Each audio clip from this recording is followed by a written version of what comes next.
எல்லாருக்கும் வணக்கங்க. கடகராசியில் பிறந்தவங்களுக்கு வரக்கூடிய பங்குனி மாதத்தில் கோட்சார ரீதியாக வரக்கூடிய கிரக அமைப்புகளால் எந்த மாதிரியான மாற்றங்கள் வரப்போகுதுன்றது பற்றி தான் ஆதாரபூர்வமாக இந்த பதிவில் நம்ம பார்க்க போகிறோம். பங்குனி மாதம் 1ஆம் தேதி ஞாயிற்றுக்கிழமை அதிகாலை திருவோணம் நட்சத்திரம் சொல்லக்கூடிய விஷ்ணு பகவான் அவதரித்த நட்சத்திரம் 3வது பாதம் கடக ராசியில் தான் இந்த மாதம் பிறக்கப்படுது. சிம்ம லக்னத்தில் கடக ராசியாதிபதி சந்திர பகவான் கடகராசிக்கு 7வது பாவகன் சொல்லக்கூடிய திருமண ஸ்தானத்தில் சுயசாரத்தில் இருந்து உங்கள் ராசியை பார்க்கிறார். ஒரு பாவகத்தில் ஒரு கிரகம் இருக்கின்றதை விட அந்த பாவகத்தில் யாருடைய சாரத்தில் இருக்கிறார்ன்றது தான் முக்கியம். கடகராசியில் பிறந்தவங்களுக்கு தொழில் ஸ்தானாதிபதியாக வரக்கூடிய கிரகம் செவ்வாய். தொழில் ஸ்தானாதிபதின்னு சொல்லக்கூடிய செவ்வாவை தனகாரகன் சொல்லக்கூடிய குரு பகவானுடைய பார்வை. தொழில் ஸ்தானாதிபதின்னு சொல்லக்கூடிய செவ்வாய் உங்களுடைய ராசிக்கு 11வது பாவகன் சொல்லக்கூடிய லாபஸ்தானத்தையும் பார்க்கிறாரு. 2வது பாவகன் சொல்லக்கூடிய தனஸ்தானத்தையும் பார்க்கிறார். கோட்சார கிரக அமைப்புகள் கடகராசியில் பிறந்தவங்களுக்கு 100% மாற்றங்களை தரக்கூடிய ஒரு வாய்ப்புகள் இந்த பங்குனி மாதத்தில் ஏற்படுது.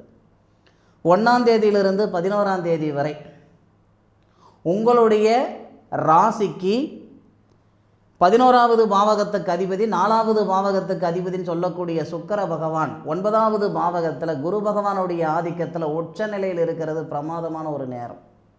சந்தர்ப்பம் கொடுத்தா தானே நம்மளால் சாதிக்க முடியுமா, சாதிக்க முடியாதான் நம்ம நிரூபிக்க முடியும். சந்தர்ப்பம் இல்லாமல் எத்தனையோ பேர் இருக்கிற இடத்துல இருக்கிறவங்க இருக்க தானே செய்கிறீங்க. கடகராசியில் பிறந்தவங்களுக்கு லாபஸ்தானாதிபதினு சொல்லக்கூடிய கிரகம் சுக்கிரன் தொழில்காரகனோட சேர்ந்து 9வது பாவகத்தில் தொழில்காரகன் சனி பகவானோட சேர்ந்து உங்களுடைய ராசிக்கு 3வது பாவகத்தை பார்க்கக்கூடிய தருணம் உங்களுடைய முன்னேற்றத்தில் இருக்கிற தடைகள் நீங்கக்கூடிய வாய்ப்புகளாக இருக்கும். வாங்காத பணத்துக்கு வட்டி கட்டிகிட்டு இருக்கிறேனுங்க, செய்யாத தப்புக்கு தண்டனை அனுபவிச்சுக்கிட்டு இருக்கிறேனுங்க, நான் படித்த படிப்புக்கும் செய்கிற வேலைக்கு சம்மதம் இல்லாமல் இருந்துக்கிட்டு இருக்கிறேன், வாழ்ந்த வாழ்க்கைக்கும் வாழ்ந்துக்கிட்டு இருக்கிற வாழ்க்கைக்கும் சம்மதம் இல்லாமல் நான் இருந்துக்கிட்டு இருக்கிறேங்கன்னு சொல்லக்கூடிய கடகராசியில் பிறந்தவங்களுக்கு பங்குனி மாதம் 1ஆம் தேதியிலிருந்து பங்குனி மாதம் சரியாக 11ஆம் தேதிக்குள்ளார மாறுதல் வர்றதுக்கான வாய்ப்புகள் உண்டு. ஆதாரம் என்னையான்னு கேட்டிங்கன்னா, தொழில்காரகனோட சுக்கிர பகவான் லாபஸ்தானாதிபதி இருக்கிறதும் லாபஸ்தானத்தை தொழில் ஸ்தானாதிபதி 4வது பார்வை பார்ப்பதும் உங்கள் ராசியாதிபதியோடைய நிலை சாதகமாக இருக்கிற சூழலால் கடகராசியில் பிறந்தவங்களுடைய மன அழுத்தம் நீங்கக்கூடிய ஒரு வாய்ப்புகள் தருணமாக இருக்கும். வரக்கூடிய பங்குனி மாதம் 1ஆம் தேதியிலிருந்து 11ஆம் தேதிக்குள்ளார். இந்த நேரத்தில் நிறைய பேருக்கு கணவன் மனைவிக்குள்ளே இருக்கிற கருத்து வேறுபாடுகள் எல்லாம் சரியாகும். புரிதல் இல்லாமல் இருக்கிறாங்களே, ஆண் பேச்சு பொண்ணு எடுத்துக்கிடலை, பெண் பேச்சு ஆண் எடுத்துக்கிடலை அப்படின்ற மாதிரி ஒரு சங்கடங்கள் இருக்குது. அப்படின்னா திருமணகாரகன் சொல்லக்கூடிய கிரகம் சுக்கிரன் திருமணஸ்தானாதிபதியோடு சேர்ந்து இருக்கிற நேரம் நல்ல அற்புதமான தருணமாக இருக்குங்க. அதுபோக உச்ச நிலையில் இருக்கிறதுனால மணமக்கள், அதாவது கணவன் மனைவிக்குள்ளாரையும் அந்த கருத்து வேறுபாடுகள் நீங்கும். காதலர்களுக்கு இடையிலேயே இருக்கக்கூடிய கருத்து வேறுபாடுகள் நீங்கக்கூடிய வாய்ப்புகளாக இருக்கும் கடகராசியில் பிறந்தவங்களுக்கு. அதுபோக அஷ்டம சனி அப்படின்ற ஒரு விஷயம் வாக்கிய பிரகாரம் மார்ச் மாதம் 6ஆம் தேதி தான் நமக்கு பூர்த்தி ஆயிட்டு. ஒரு 3 வருட காலமாக சட்ட சிக்கல் வந்துருச்சு, தேவையில்லாத பிரச்சனை சிக்கல் தொந்தரவு வந்துருச்சுங்க. 10 வருஷமாக ஒரு நிறுவனத்தில் இருந்தனுங்க, மாதத்துக்கு 10 லட்சம் ரூபாய் சம்பாதிக்கிற இடத்துல நான் இருந்துக்கிட்டு இருந்தேனுங்க, இன்றைக்கி எல்லாமே மாறி போயிடுச்சுங்க அப்படின்ற மாதிரி ஒரு சூழல் இருந்துக்கிட்டு இருந்தாலும் உங்களுக்கு 100% இந்த 11ஆம் தேதிக்குள்ளார மாறுதல் வர்றது உறுதி. அதில் மாற்று கருத்து கிடையாது. அதுபோக இந்த தனஸ்தானாதிபதினு சொல்லக்கூடிய ஒரு கிரகம் சூரியன் 9வது பாவகத்தில், அதாவது பிதிருக்காரகன் பிதிருஸ்தானத்தில் வரக்கூடிய ஒரே மாதம் இந்த பங்குனி மாதம் தானுங்க. இந்த சூரியன் எந்த இடத்துக்கு போகிறாரோ அதுதானுங்க மாதம். அப்போ மீனத்தில் சூரியன் இந்த மாதம் முழுவதும் பங்குனி 30 இருக்க போகிறார். அப்போது தனஸ்தானாதிபதினு சொல்லக்கூடிய கிரகம் பிதிருக்காரகன் பிதிருஸ்தானத்தில் இருக்கார். முன்னோர்களுடைய அனுகிரகங்கள் இருந்தால், முன்னோர்களுடைய ஆசீர்வாதம் இருந்தால் இந்த மாதத்தில் இன்னும் நீங்கள் சாதிக்கலாம். நான் முதல்ல சொன்ன மாதிரி சம்பாதிக்கிறதுன்றது எல்லா நேரத்துலையும் எல்லாரும் செய்யக்கூடிய விஷயம், சாதிக்கிறது அப்படி கிடையாதுங்க. வர 11ஆம் தேதிக்கு மேற்கொண்டு சுக்கிரன் லாபஸ்தானாதிபதி தொழில் ஸ்தானத்துக்கு வராரு. லாபஸ்தானாதிபதி தொழில் ஸ்தானத்துக்கு வராரு. சுபஸ்தானத்தை பார்ப்பதால் கடகராசியில் பிறந்தவங்களுக்கு வாகன யோகம் உண்டு. வாகன தொழில் செய்கிற நண்பர்களுக்கு, மோட்டார் லைனில் உள்ளவங்களுக்கு இது பிரமாதமான ஒரு நேரமாக இருக்கும். ஏற்கனவே பெட்ரோல் டீசல் இருக்கிற விற்கக்கூடிய ரேட்டு பார்த்திங்கன்னா வாகனத்தை ஓட்டவே முடியாத ஒரு சூழல் இருந்தாலும் வருடக்கணக்காக உங்களுடைய அடையாளமே மோட்டாராக இருந்தது ஒரு சூழ்நிலை ஒரு சிலர் கடகராசியில் பிறந்தவங்களுக்கு இருக்க தான் செய்யுது. 10 வண்டி வச்சுருந்த இடத்துல 2 வண்டி வச்சுருக்கிற சூழ்நிலை, அந்த 2 வண்டியும் இருக்கலாமா இருக்க வேணாமான்ற ஒரு சூழ்நிலையெல்லாம் ஒரு சிலருக்கு இருந்துக்கிட்டு இருந்திருக்கும். இந்த நேரத்தில் ஒரு புது சந்தர்ப்பம், புது வாய்ப்புகள் உருவாகும்.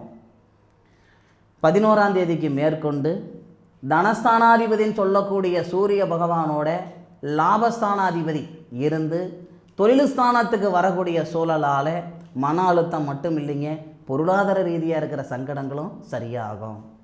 இந்த நாளுக்காக தான் இத்தனை நாள் நான் காத்திருந்தேன் அப்படின்னு நீங்கள் நினைக்கக்கூடிய அளவுக்கு நிச்சயம் நல்லது நடக்க போகுது. தொழில் ஸ்தானத்தில் லாபஸ்தானாதிபதி லாபஸ்தானத்தை தொழில் ஸ்தானாதிபதி பார்க்கிறார். அப்போது புதுசாக ஒரு தொழில் உருவாக்கணும் அப்படின்னா இந்த நேரம் நல்லா இருக்கும். இந்த 11ஆம் தேதிக்கு மேற்கொண்டு நீங்கள் ஆணாக இருந்தாலும் சரி, பெண்ணாக இருந்தாலும் சரி, வெளியூரில் இருந்தாலும் சரி, வெளிநாட்டில் இருந்தாலும் சரி, கடகராசியில் பிறந்த நீங்கள், அதாவது புனர்பூச நட்சத்திரம் 4வது பாதம் ஸ்ரீராமர் அவதரித்த நட்சத்திரத்தில் நீங்கள் பிறந்தவங்களாக இருந்தாலும் சரி, பூச நட்சத்திரம் சொல்லக்கூடிய குரு தட்சாமூர்த்தி பிறந்த நட்சத்திரத்தில் நீங்கள் பிறந்திருந்தாலும் சரி, ஆயிலி நட்சத்திரம் சொல்லக்கூடிய ஆதிசேஷன தாராதேவி பிறந்த நட்சத்திரமாக நீங்கள் இருந்தாலும் சரி, புது தொழில் தொடங்கணும்னா உண்மைக்கே இந்த நேரம் பிரமாதமான நேரம். லாபஸ்தானாதிபதி தொழில் ஸ்தானத்தில் இருக்க, தொழில் ஸ்தானாதிபதி லாபஸ்தானத்தை பார்க்க இது சிறந்த ஒரு நேரமாக இருக்கும். அதே தொழில் ஸ்தானாதிபதி தனஸ்தானத்தையும் பார்க்கிறார்.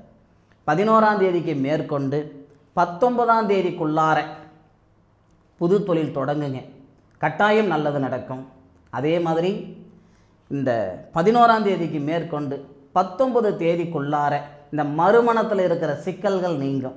கடகராசியில் பிறந்தவங்க ஏதோ ஒரு காரணத்தால் மன வாழ்க்கையில் சிக்கல் ஏற்பட்டு, பிரிவினைகள் ஏற்பட்டு மறுமணத்துக்கு முயற்சி பண்ணிகிட்டு இருக்கிறனுங்க அப்படின்னா 11ஆம் தேதியிலிருந்து 19ஆம் தேதிக்குள்ளார மறு வாழ்க்கை அமைகிறதுக்கு வாய்ப்புகள் உண்டு. மன நிறைவடைகிறதுக்கான வாய்ப்புகள் உண்டு.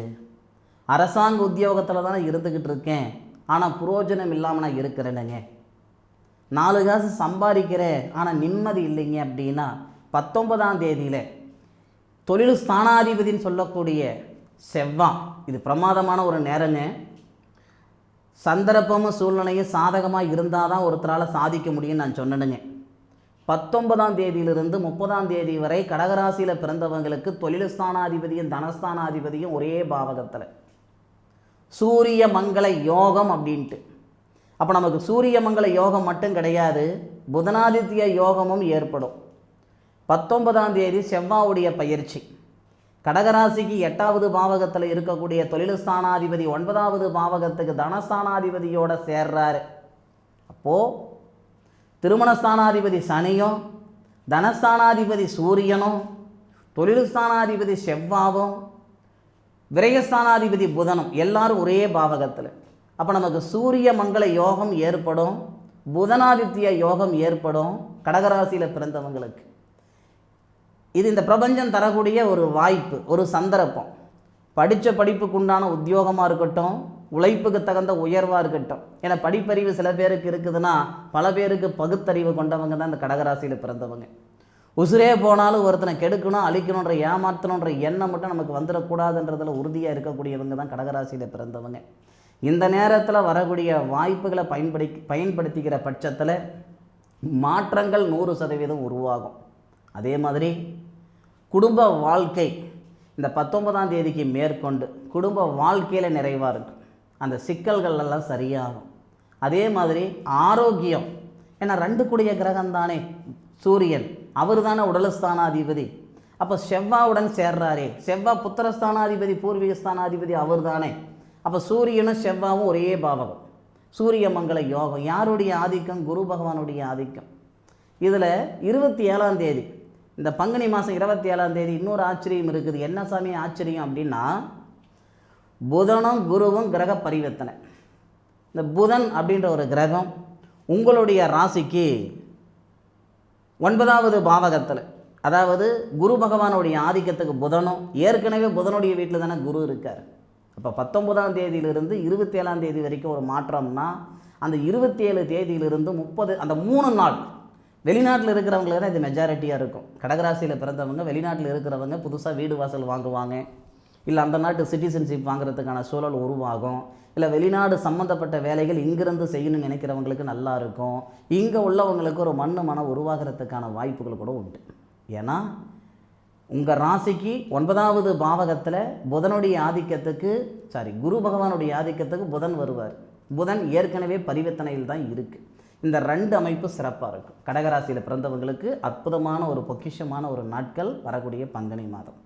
1ஆம் தேதியிலிருந்து 11ஆம் தேதி வரைக்கும் ஒரு மாற்றம், 11ஆம் தேதியிலிருந்து 19ஆம் தேதி வரைக்கும் ஒரு மாற்றம், 19லிருந்து 27 வரைக்கும் ஒரு மாற்றம், 27லிருந்து 30 வரைக்கும் ஒரு மாற்றம். ஆக இது கடவுள் கொடுக்கக்கூடிய அற்புதமான ஒரு தருணம், பயன்படுத்திக்கோங்க.